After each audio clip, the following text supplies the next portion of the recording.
Hello there.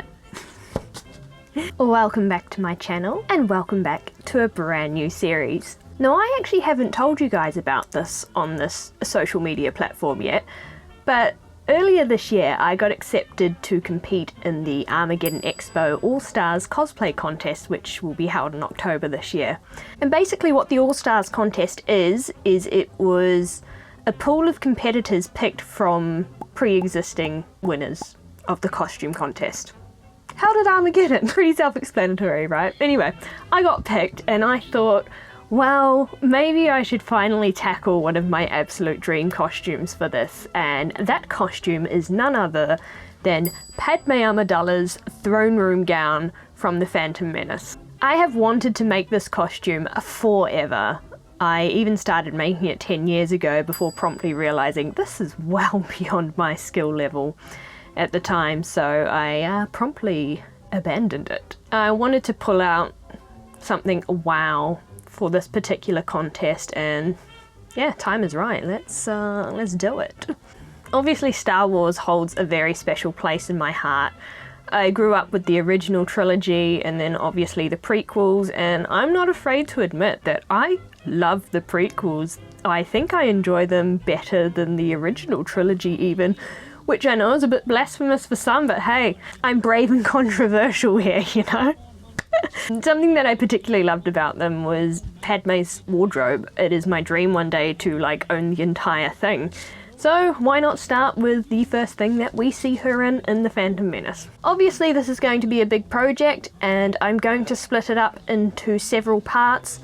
This week is the first week and I am going to walk you through how I made the hoop skirt, which will give structure and shape to the rest of the gown. And it's kind of the thing that you do need to tackle first in a project like this. So without any further ado, here is how I made the hoop skirt for Padme's throne room gown. The fabric I'm using for this project is a 100% cotton canvas.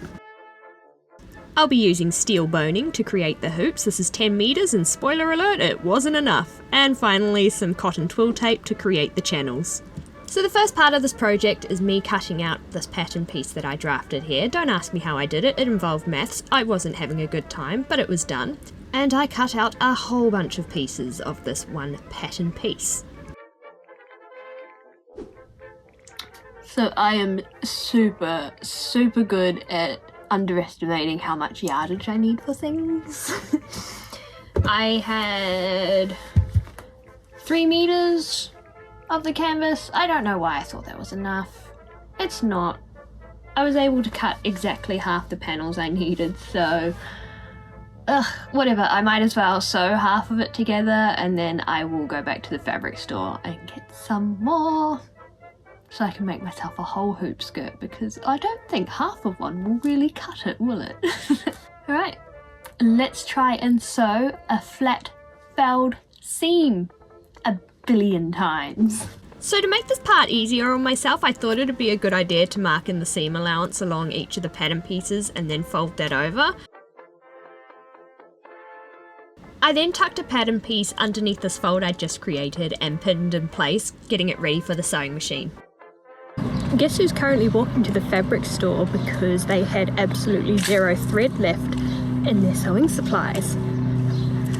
It's me! I'm going to go buy an abundance of that because I imagine Padme is going to take up quite a bit of thread. With sewing thread acquired, it was now time to attempt to sew a flat felled seam, and you're about to see just how well that went for me.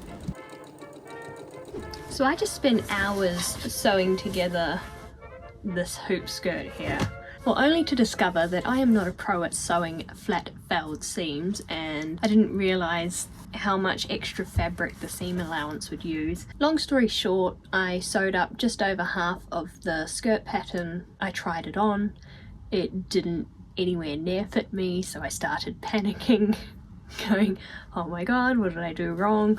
I put the mock-up back on the dress form just there and realised, no, this definitely fits, so what's gone wrong? And yeah, it was that because I'm not a pro at sewing flat felled seams, a lot of extra fabric was going into the seams that I was sewing, which made all of the panels fractionally smaller. Anyway, so I am going to abandon this because I don't know how to do it and there are too many panels in this for me to make that error over and over again. So instead I am just going to sew normal seams on it and then run it through the overlocker. And then sew those edges down so the hoops don't get caught in it. After sewing a billion panels together, I then ran the raw edges of each of the seams through my overlocker just to trim off any of the raw edges. I then pressed the overlocked edges to one side and then sewed them as closely as possible to the edge to give me this nice finish so that when I push the hoops through, they're not going to get caught in any of the seams. Speaking of hoops, it's now time to make the channels, so I am using a cotton twill tape here and just pinning it a few inches from the bottom edge, and then I'm going to sew that all down in place. And ta-da! We have our first very own functioning hoop. Isn't it amazing? Well done me. I should be so proud. This is not the most efficient way to be sewing this, but it is the most fun. After confirming that yes indeed my hoop channels are going to hoop, I then proceeded to sew in several more hoop channels.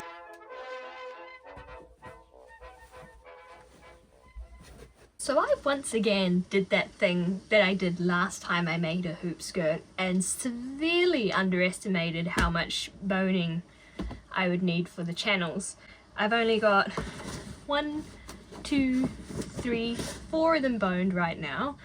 This one here has nothing in it because I ran out, and I want to put another 2 through here just to give some more structure and shape. Other than that, really happy with it. So the hoop skirt is just about finished. All that I have left to do now is to attach the waistband along the waistband, go figure. And all I'm going to be doing for that is cutting a rectangle just ever so slightly larger than the length of that waistband currently, which is 45 inches, so I'll probably be cutting about 46.5. I'm going to cut one rectangle, I'm going to fold it in half, and then I am going to insert some sort of drawstring inside of it so I can tie it up, and yeah, it'll be done. Before I sewed the waistband to the skirt, I folded over the raw edges on either side of it just to give it a nice clean edge. Once again, not the most efficient way to be sewing this, but probably the most fun. It was in fact not fun this time. It was incredibly frustrating with all the extra hoops in it. As you can see here, I was struggling to get that waistband through the machine. And finally, all that was left to do was to add a drawstring. Now this is a temporary one because I did not have any rope, shoestring, cordage or anything else in the house, but it'll do the job for this video.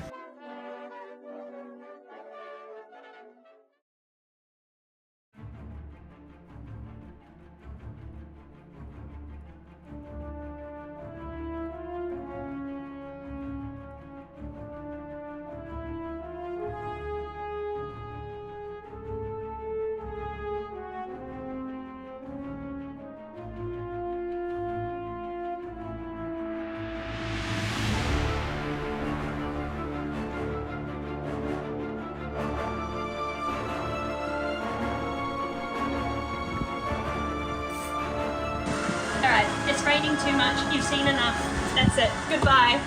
And there you have it, that is how I made the hoop skirt for Padme's throne room gown.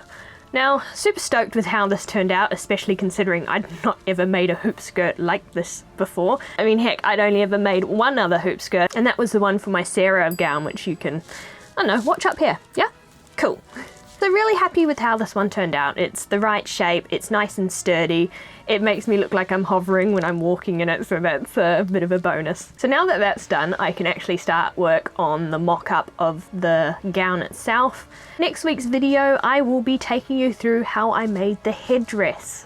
That's right, we're doing the headdress first because I wanted to get that out of the way as quickly as possible because that was something that I found particularly difficult. So I always start with the hardest stuff, and that way I'm left with the easy things so I can just fly through that and the project gets done quick. Thank you guys so much for watching. If you like what you saw here today, please consider hitting that like button or the subscribe button. It really helps me out.